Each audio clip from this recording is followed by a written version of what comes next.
Alright, just going to show the basic setup and fire up of the trailer smoker. So first off, you're going to need heat beads, charcoal chimney, get them from Bunnings. You're going to need dried wood, ironbark's probably the best, and a smoker. So first off, you're going to open it all up. Chimney, open doors.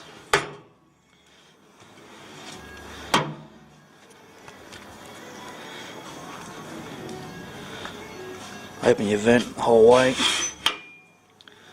Open the door all the way for now.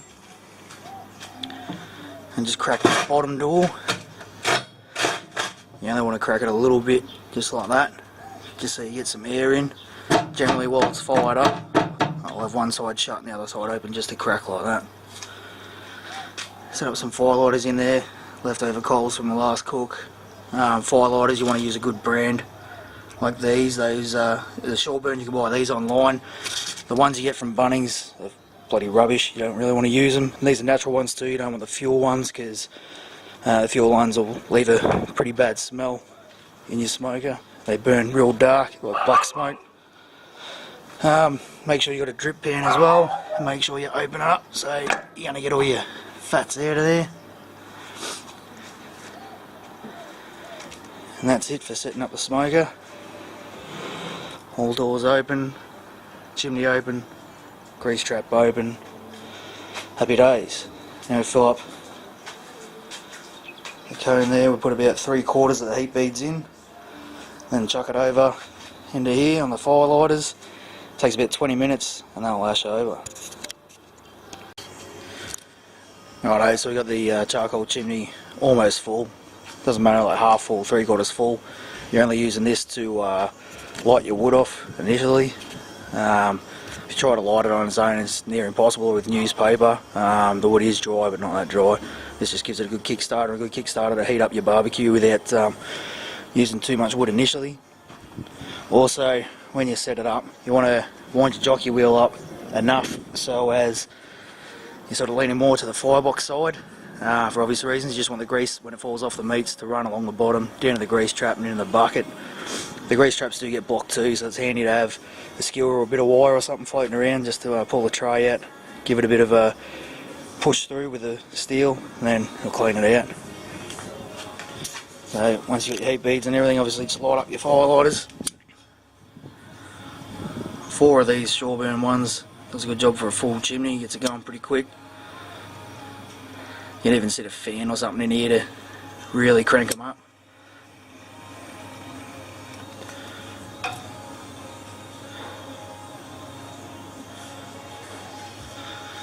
And once they're cracking, plug that in and just let that fucking go for about, say, 20 minutes till it ashes over at the top. Once they're ashed over, we'll tip them in and get some wood going.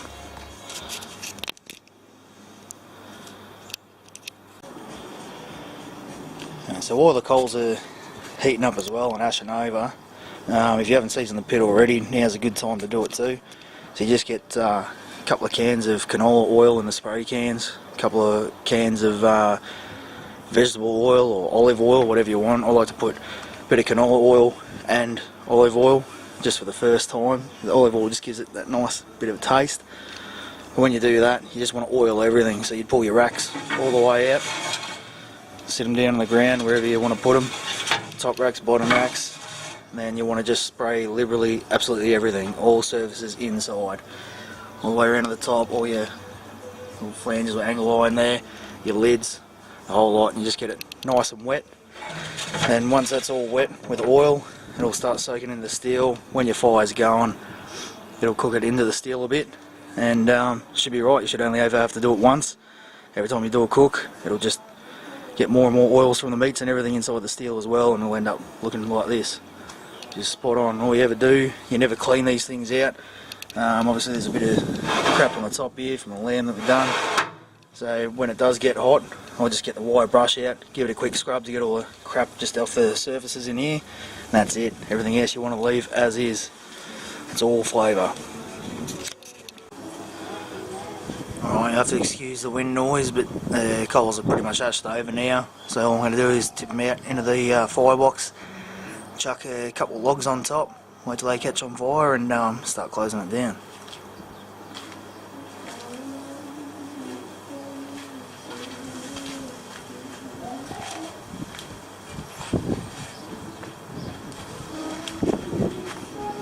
Got some heat-proof gloves with this bit.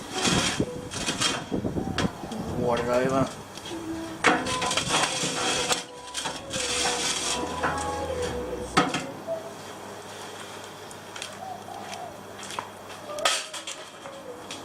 Once it's down like that, it's a decent stack there, but you can spread them out a bit more, so you need a stoker or something to do that, obviously.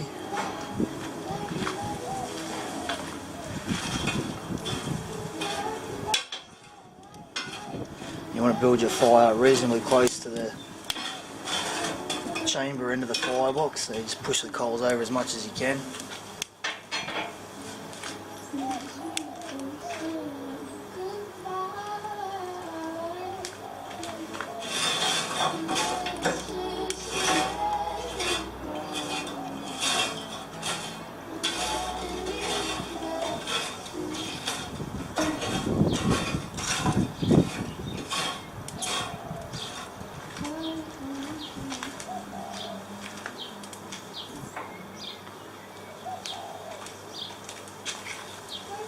Burnt log from the last cook will chuck on top.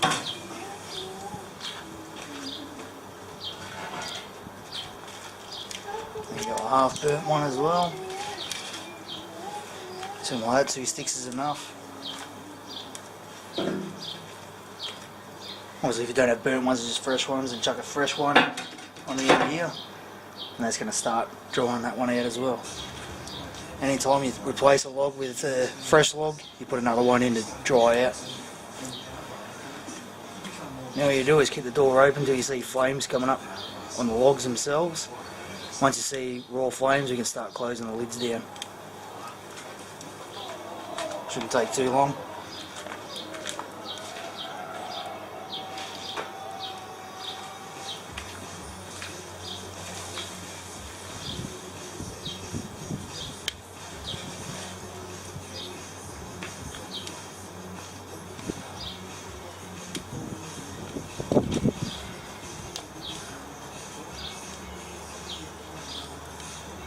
So when you get a clean fire, you start getting the clean smoke as well. It's another way to tell if you need to replace logs or turn logs.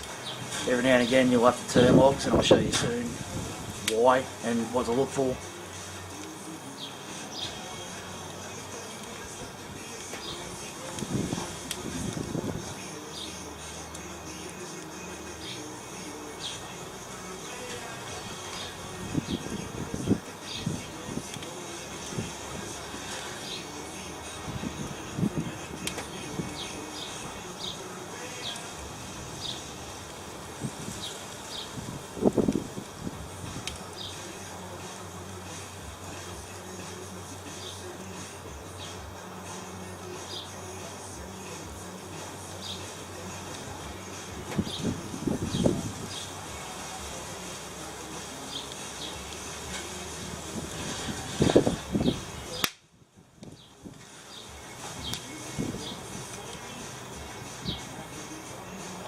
If it is a windy day as well, you're best off, if you can, you got to turn the smoker so you have the firebox face into the wind. So you get the door pushing through. You have your chimney side facing into the wind. You can start smothering the fire. It just forces a reverse blow type thing back into your firebox, and it's not good. It doesn't really affect it that much. You can still push through it, but yeah, if you can, you're best off always turning the firebox vents towards the wind. And sometimes you end up going through a bit more fuel doing it that way as well, but you just got to deal with it. You see as the flames start building, we're getting less and less smoke, which is good.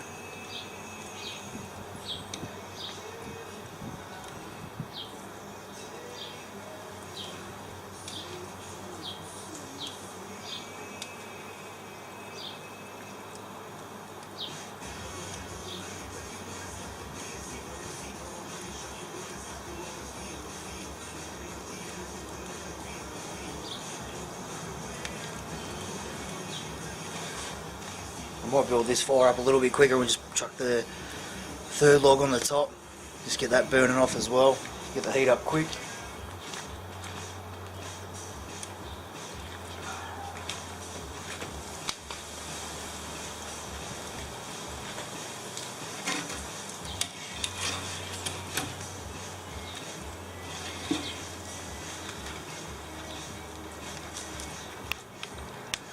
So you always want to sort of cross hatch them a little bit like that, so you get as much oxygen around the log as you can.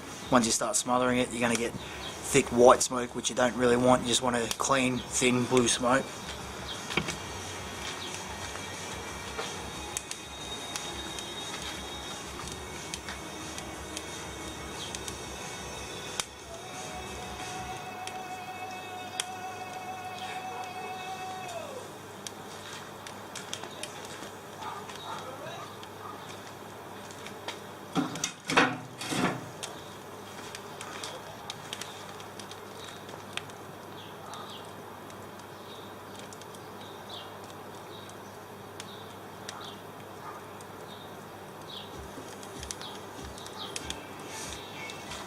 Mostly once the steel heats up and you get a good bed of coals, which is you sort of cheat the system a bit with the heat beads to get a good bed of coals. Once the whole cooker gets nice and warm, it just runs like a dream if you replace a one stick every 40 odd minutes. Once you put a fresh stick in, you'll get some white smoke. You give it a bit, it'll thin out, then you'll start getting dark smoke. Once you get the dark smoke, you got to go back in, flip that log. So that could happen in 10, 15, 20 minutes. So you're always playing around with the fire. And your best way to tell is just watch your chimney. If you start seeing smoke coming out, you've got to adjust something on your fire. So you always go back, have a look, adjust, let the smoke thin out again, leave it. The chimney's always a good telltale of things going wrong.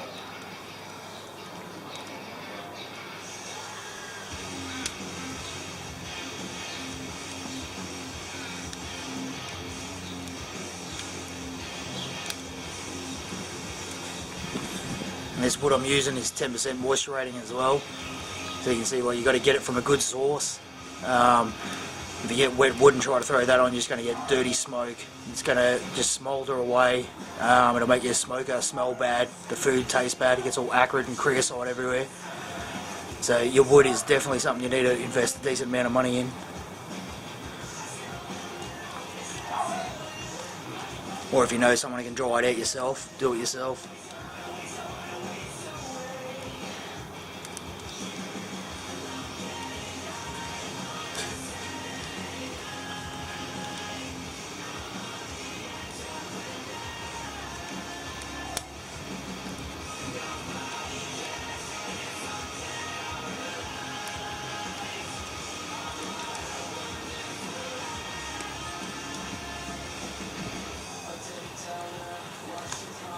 If you put a fresh log on like I did then, you always want to, if you've got bark on it, put bark side down first, let the bark burn off, and then see how it goes, because generally you won't have to flip a log if you burn the bark off or if it has no bark on it. If you do have bark on the top side, when the bark starts to smoulder, it's bad. You got to try and burn the bark off first.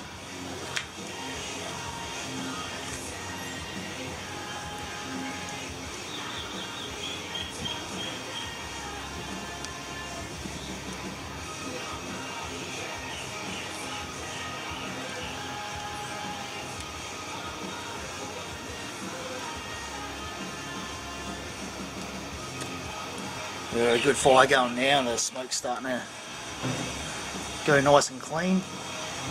So we'll shut the lid. At this stage we'll just keep the vent all the way open.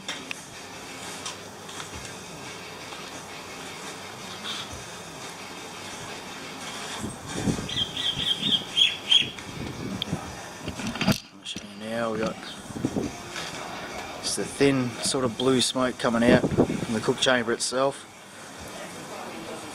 Builds up on occasion because of the wind.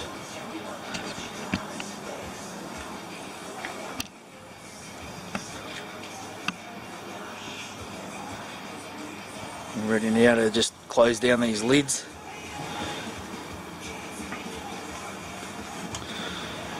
And all we're looking for is to even it out. So as the smoker gets hot, obviously this side's going to heat up first.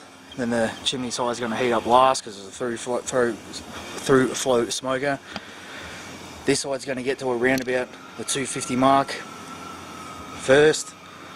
This side's going to stay a little bit lower. So what we're looking for when you're heating up before you put your food on is you want these two to balance out. So this one's going to skyrocket pretty quick. This one will go up slow and they'll start balancing each other. And once they balance out, you know the whole pit's hot enough. And then you can start playing around with putting your meat on. And I'll show you when it does balance out a bit. This will probably take another 20, maybe 30 minutes, depending. It's just climbing up pretty quick now. And I'll show you a test you can do to see where your hot spots are and so forth on the pit as well.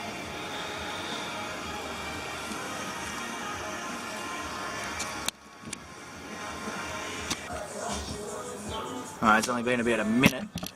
You can see by the fire in there, and already the right hand side, these things take bugger all to get up and going. She's already hitting 250 now. You can actually see the needle rising as we're looking at it. And the other side, already sitting at 200. So we're going to do now, we're going to let this side sit, go up to around 275 to 300. 300 is not bad, especially while you're tuning it in. So when it gets to about 250, where it is now, we'll just start closing down this back vent a little bit. Just close it down about half.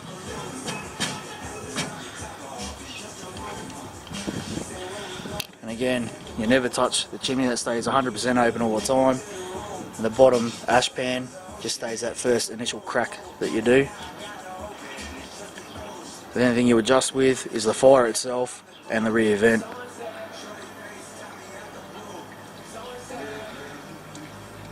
Grease trap's doing its thing. There's a bit of a backlog in there, so she's pissing it out now.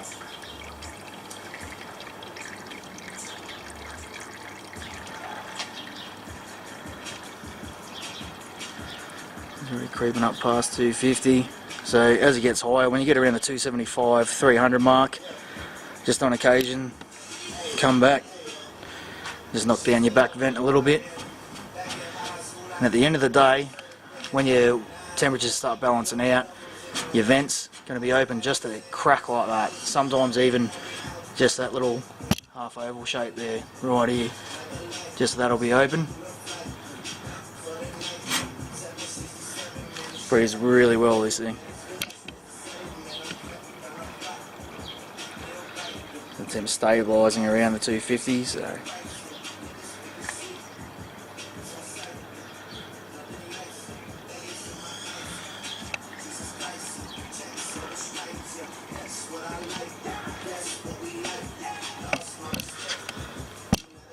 What fire's doing in there.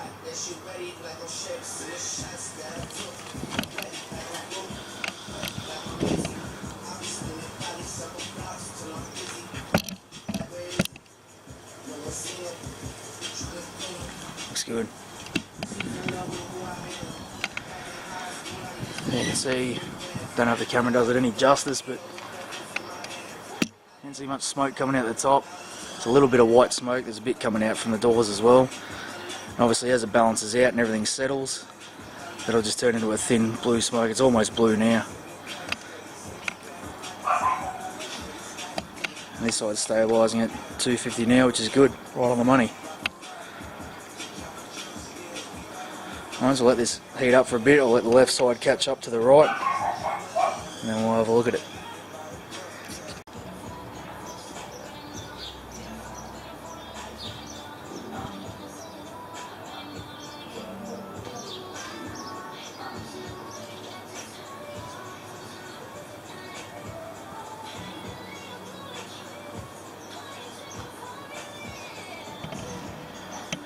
So I haven't even had to flip that log yet, and we've got a really nice smoke coming off it.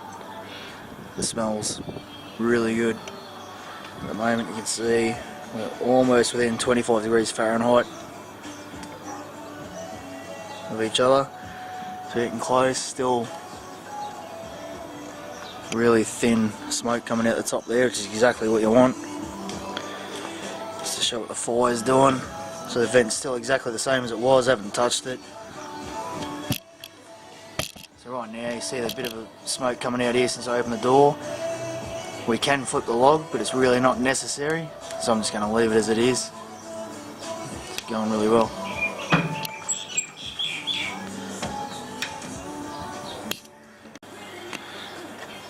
Alright, a couple of minutes on and the right side's starting to take off a bit.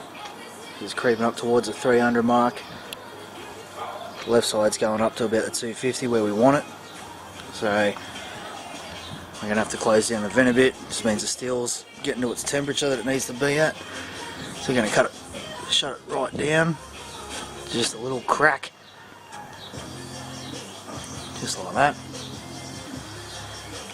And see if she balances out. I do expect it to go a bit over temp, then settle back down to temp, just because of the amount of heat beads that are in there as well. But as you can see, haven't put anything else on the fire. 3 sticks and a bit of heat beads, and the pit's pretty much ready to go. If you're in a rush, you could even throw the meat on now.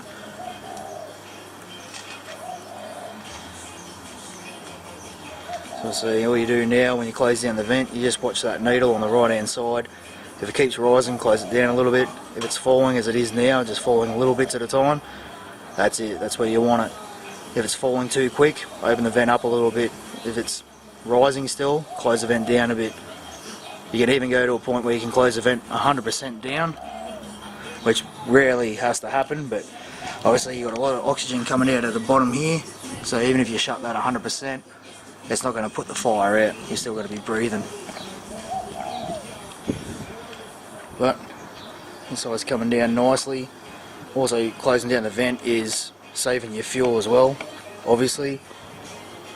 So yeah, she's coming along well.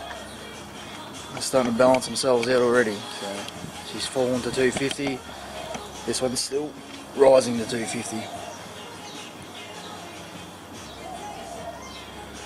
There will be small variances, obviously. When you put a fresh stick on, this side's going to have a little bit of a heat burst, and then it'll settle back down. So don't freak out. Sometimes we've had them scream, or this side scream up to 350 when you put a fresh log on. You just got to manage that. Whenever you put a fresh log on, you just got to close the vents pretty much all the way down, and yeah, just play around with it. Alright, get back to you soon. When these even out, we'll do the toast test.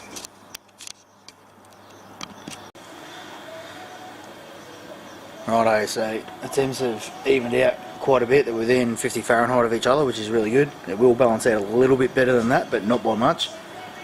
So what we do now is generally I'll clean the grates down, but I'll just show you the toast test. So the toast test is just get a loaf of bread, a cheap loaf of bread from the supermarket. Just make sure it's pretty much even slices. And what you want to do with a smoker this size is put 6 pieces on each rack on the bottom, and then do maybe 3 pieces each on the top rack. It's up to you. When you open the lids as well, you will lose a lot of temp, but when you close the lids, I'll pick up temp quick, obviously because of the radiant heat.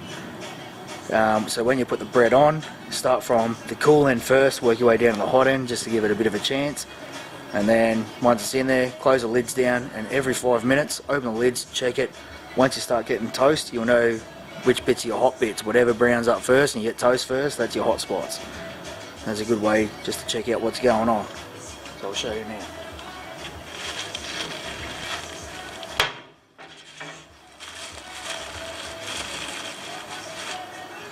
One for the dog.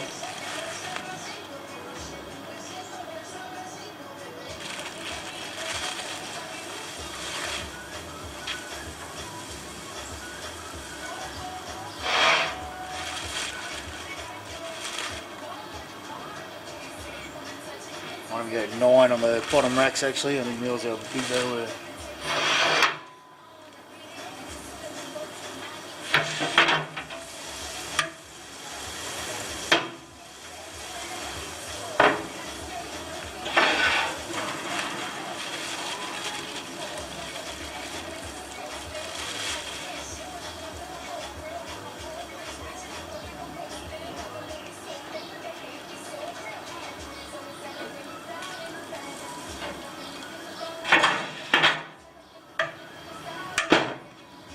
Learned from my mistakes, there wasn't enough bread for me, but I know where my hot spots are anyway, but you get the drift. So let's make it this size. You go 9 pieces on the 2 bottom racks, and just go 3 pieces along the top racks, 3 on each rack.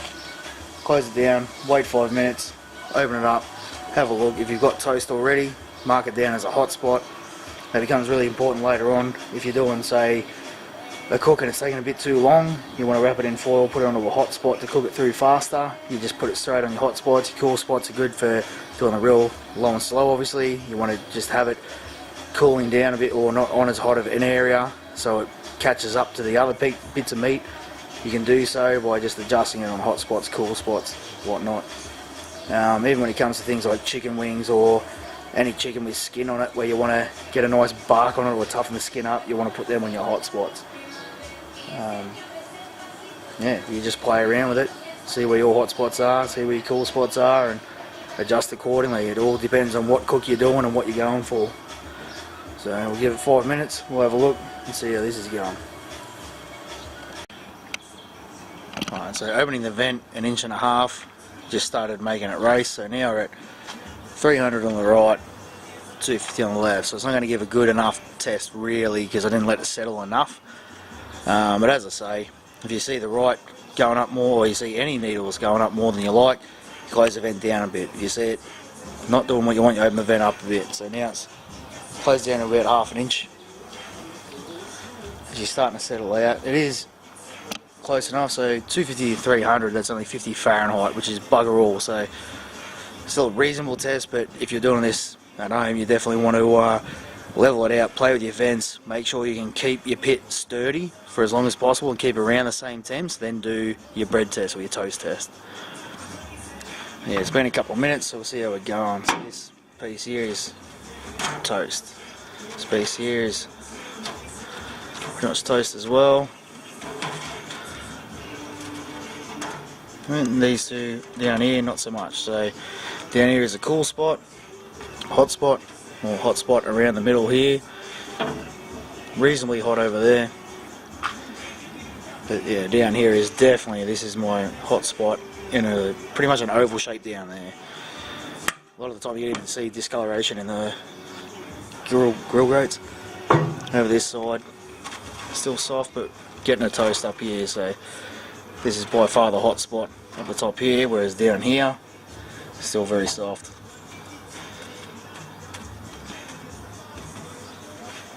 There you go. Give it a few more minutes. We'll open the lids. So just from what I was talking about earlier, you open the lids, you see it's dropped now down under 250. This side's down to 200, so they're still staying at the 50-degree variance. With the lids closed, they pick up extremely fast. Just because of the radiant heat off the steel. So there's the points where you see the temperature low like this, you don't touch the vent, just let it creep back up and it will settle down where it was when you open it.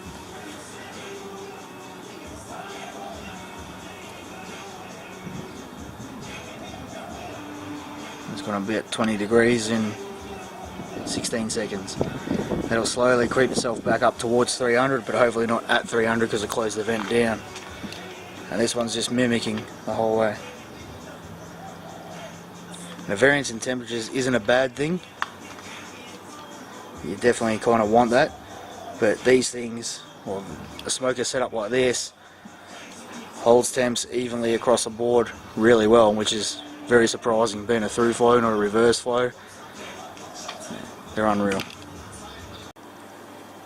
Alright, she's been running for about an hour on the same wood, haven't changed a thing. Very clean smoke. If not, no smoke. I was just cleaning it out for the grease trap. So currently sitting fairly even, about a 25 Fahrenheit variance from right to left. It's just charging along. And now it's time. Oh, got a little toast out, by the way. The dog will eat that later.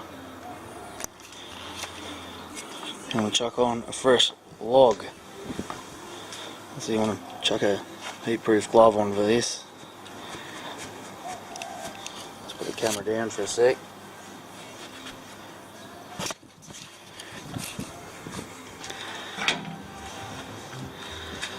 She's still roaring in there, but it's just charcoal and a bit of fire. So now's a good time just to put on a fresh piece. One's been in there drying, it's charred on one side. Because it's been charred on that side, it's pretty much been burnt.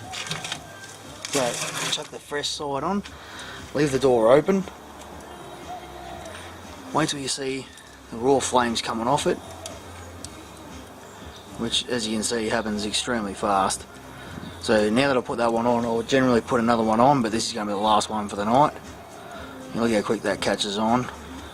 Once that's caught on, you shut the door. This is going to skyrocket now, so you want to close your vent down to the half moon. And she's still going to skyrocket anyway. But while the wood starts burning up, she's going to pump up in heat and then settle back down.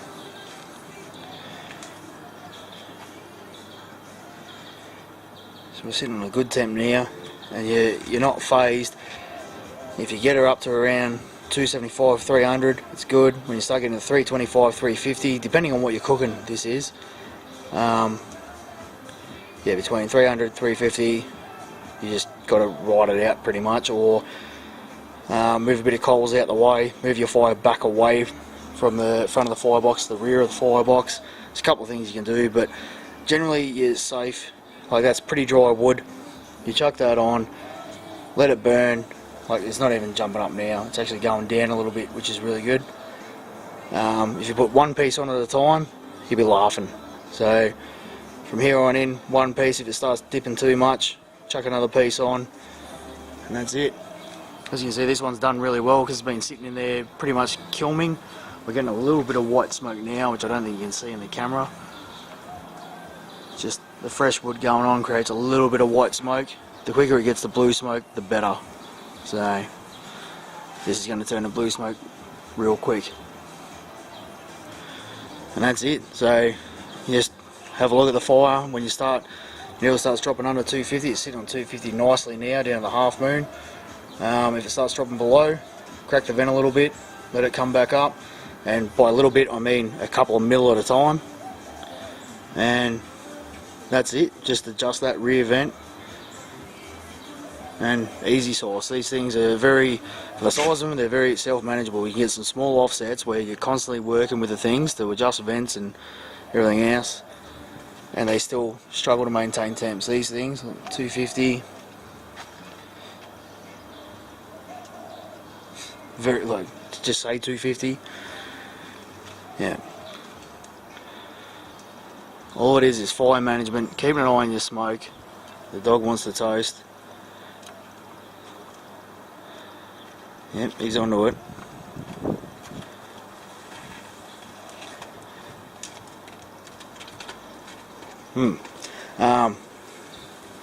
Yeah, and that's pretty much it. So now with that fresh log on there, you let it sit, don't touch anything, leave it on the half moon. If this starts dropping a little bit too much, just crack the vent, just crack it open a little bit more, a little bit more, a little bit more. If you start to see dark smoke coming out of there, flip the log. If you see white smoke, flip the log. It just means you need more oxygen to your fire. So you see white smoke, try and just adjust the vent, open the vent a little bit more. If you see white smoke, you'll most likely see your dial going down as well, so just open the vent more. You start to see a little bit of black smoke, flip your log and leave the vent open a fair way. Or if you're flipping to the bark side, keep the door open, flip the log, wait till you see the flames again, and then close the door down. And that's pretty much it. So other than that, the whole shutting down process, you don't have to let these things burn out. You will have salvage logs, as you've seen earlier when I had the leftover charcoal in there and a half burnt piece of wood, which you're definitely going to use again. Don't throw them out, just keep them in there and they'll come in handy. To close it down, just keep the lid shut, shut the stack flap, shut your rear vent and shut down your ash pan, and it'll suffocate itself and burn out, and happy days. And that won't leave any bad taste in your smoke or anything. It doesn't do any of that. It's fine. And that's pretty much it. So for a long cook, you just got to make sure you have a couple of beers ready, sit outside and monitor your fire every 20 to 40 minutes. And that's it. Too easy.